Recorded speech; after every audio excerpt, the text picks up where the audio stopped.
Guinée Télécom, on aurait tellement tous voulu que ce soit lancé hier.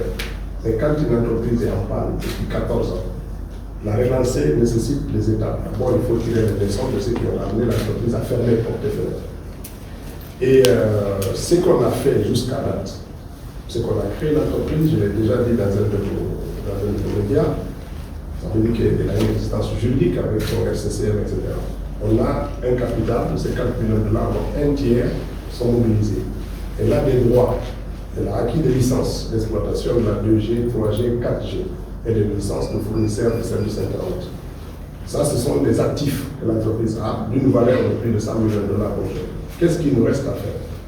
Premièrement, il faut recruter l'équipe dirigeante. Ce n'est pas le ministre, mais pas le PDG d'Orange et de Guinée Télécom. Je ne peux pas gérer, ce n'est pas dans mon métier, ce n'est pas dans les prérogatives. Donc il faut recruter une entreprise. Il y a deux écoles. La première, ils disent qu'il faut nommer. Il faut prendre des jeunes Guinéens. Il y a une autre école qui dit attention, il faut faire un appel d'offres, recruter les compétences nécessaires à ça, qu'ils soient des Guinéens ou des étrangers, pour les confier la gestion. L'arbitrage est en cours, quand ça va être fait, la voie qui sera décidée fera l'objet d'un appel d'offres ou de désignation de ces cas. Le deuxième facteur, c'est les ressources financières. L'État guinéen a mis 50 millions de dollars sur la table, mais Guinée Télécom a besoin de 300 millions de dollars d'investissement dans les 3 ans ou 4 années à venir.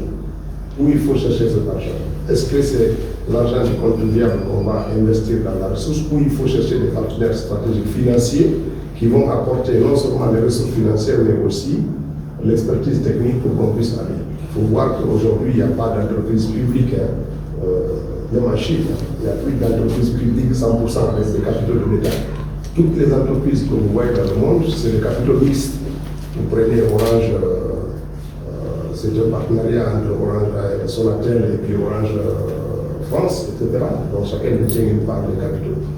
Et puis une partie est détenue aussi par les Sénégalais, une autre est détenue par sur l'international. Donc c'est ce qui fait que les sociétés obéissent. Vous prenez la banque, la Société Générale de Guinée, une partie des capitaux, je pense que maintenant les 100% des capitaux est détenus par les Guinéens et une petite partie par l'étranger. Ensuite, le Premier ministre a pris la parole. Dans son message, il a aussi rappelé toute la confiance que lui, en tant que chef de gouvernement, a à l'ensemble des membres du gouvernement, et a rappelé la confiance renouvelée du chef d'État à l'équipe gouvernementale. Il a fait le point sur la gestion des missions officielles et les mécanismes qui vont être mis en place pour rendre cette gestion plus transparente, mieux organisée, notamment la réflexion sur le circuit administratif d'établissement des ordres de mission, les formalités d'obtention des visas, les formalités de départ et d'arrivée à l'aéroport pour les personnes officielles, détenteurs de passeports de service ou de passeports diplomatiques. Madame la ministre du Commerce, de l'Industrie et des petites et moyennes entreprises a aussi informé le Conseil sur les conventions de gestion d'une ligne de crédit de 20 milliards de francs guinéens entre le Fonds de développement industriel et les petites et moyennes entreprises et la Banque nationale d'investissement de Guinée. De commencer dès ce week-end à déguerpir les encombrants de la voirie. Il a souligné que les nouvelles voies qui ont été bitumées commencent à être encombrées par des petits garages de fortune, des commerçants ambulants, etc.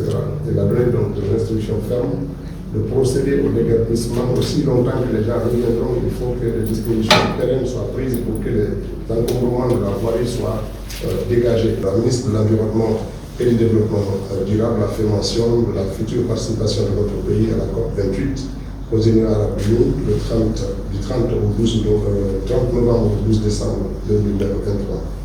Monsieur le ministre de la Santé et de l'Hygiène publique a informé le Conseil non seulement des manques importants de personnel dans les formations sanitaires, dans les hôpitaux régionaux, préfectoraux, les centres de santé et les postes de santé. C'est de l'intérieur du pays. Il a exprimé un besoin de près de 12 000 agents qui seraient manquants dans les effectifs du personnel de santé dans notre pays.